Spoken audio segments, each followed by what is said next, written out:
Mahkamah Konstitusi (MK) memutuskan partai atau gabungan partai politik peserta pemilu bisa mengajukan calon kepala daerah meski tidak punya kursi DPRD. Putusan dibacakan dalam sidang di Gedung MK Jakarta Pusat pada Selasa 20 Agustus. Hakim Konstitusi mengabulkan sebagian gugatan yang diajukan Partai Buruh dan Partai Gelora terhadap Undang-Undang Pilkada. Dalam pertimbangannya, MK menyatakan pasal 40 ayat 3 Undang-Undang Pilkada inkonstitusional. Maka dengan demikian, MK mengabulkan sebagian gugatan yakni dengan memutuskan ambang batas pencalonan kepala daerah tidak lagi sebesar 25% gabungan perolehan suara partai politik maupun koalisi parpol dari hasil pileg DPRD.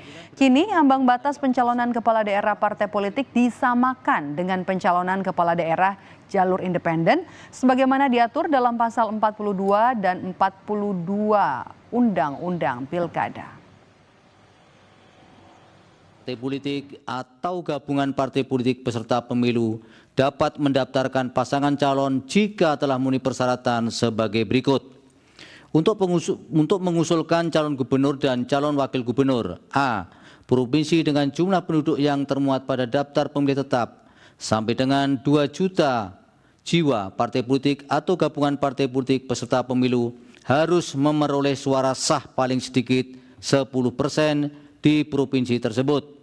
B. Provinsi dengan jumlah penduduk yang termuat pada daftar pemilih tetap lebih dari 2 juta jiwa sampai dengan 6 juta jiwa, partai politik atau gabungan partai politik peserta pemilu harus memperoleh suara sah paling sedikit 8,5% di provinsi tersebut. C. Provinsi dengan jumlah penduduk yang termuat pada daftar pemilih tetap lebih dari 6 juta jiwa sampai dengan 12 juta jiwa, partai politik atau gabungan partai politik peserta pemilu harus memperoleh suara sah paling sedikit 7,5% di provinsi tersebut. D. Provinsi dengan jumlah penduduk yang termuat pada daftar pemilih tetap lebih dari 12 juta jiwa, partai politik atau gabungan partai politik peserta pemilu harus memperoleh suara sah paling sedikit 6,5% di provinsi tersebut. Partai Buruh sebagai salah satu pemohon menyambut baik putusan Mahkamah Konstitusi soal syarat pencalonan gubernur. Ketua Tim Khusus Pemenangan Partai Buruh, Said Salahuddin, menilai putusan Mahkamah Konstitusi soal syarat pencalonan gubernur memperkecil kemungkinan kota kosong di Pilkada Jakarta 2024. Dulu kemarin pakai 25% suara, sekarang oleh MK diubah karena MK memperbandingkan dengan syarat calon perseorangan. Gitu. Syarat perseorangan itu kan dengan dukungan KTP pemilih.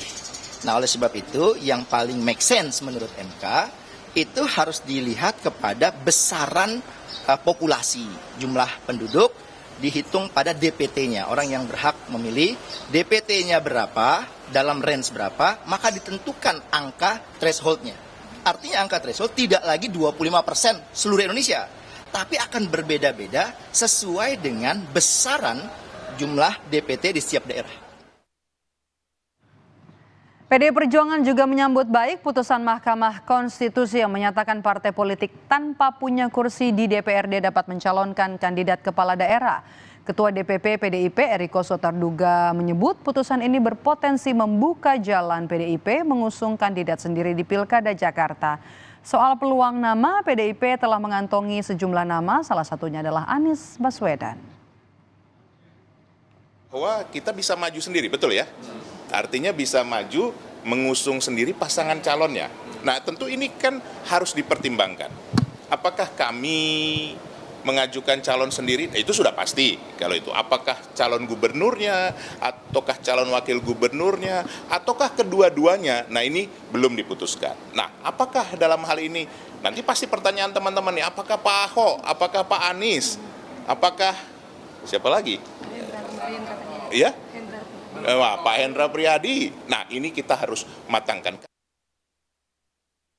Bakal calon gubernur Ridwan Kamil mengaku menghormati putusan MK soal batas pencalonan kepala daerah. Ridwan Kamil menyebut warga akan diuntungkan jika lebih banyak pilihan. Dia juga, jika itu memang menjadi sebuah keputusan tentu satu harus dihormati kan, karena kan Mahkamah Konstitusi adalah institusi negara yang mereview urusan perundang-undangan termasuk pilkada.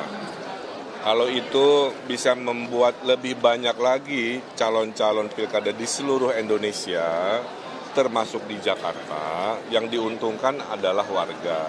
Ya. Karena kan warga akan disuguhi oleh adu gagasan. Makin banyak gagasan yang solutif untuk permasalahan wilayahnya kan makin bagus. Saya tidak masalah karena dengan banyak sedikit pun selama itu sesuai aturan tentunya harus dilakoni. Waktu wali kota Bandung saya 8 pasang, banyak sekali. Ada independennya juga. Waktu Pilgub Jawa Barat 4 pasang, juga nggak ada masalah.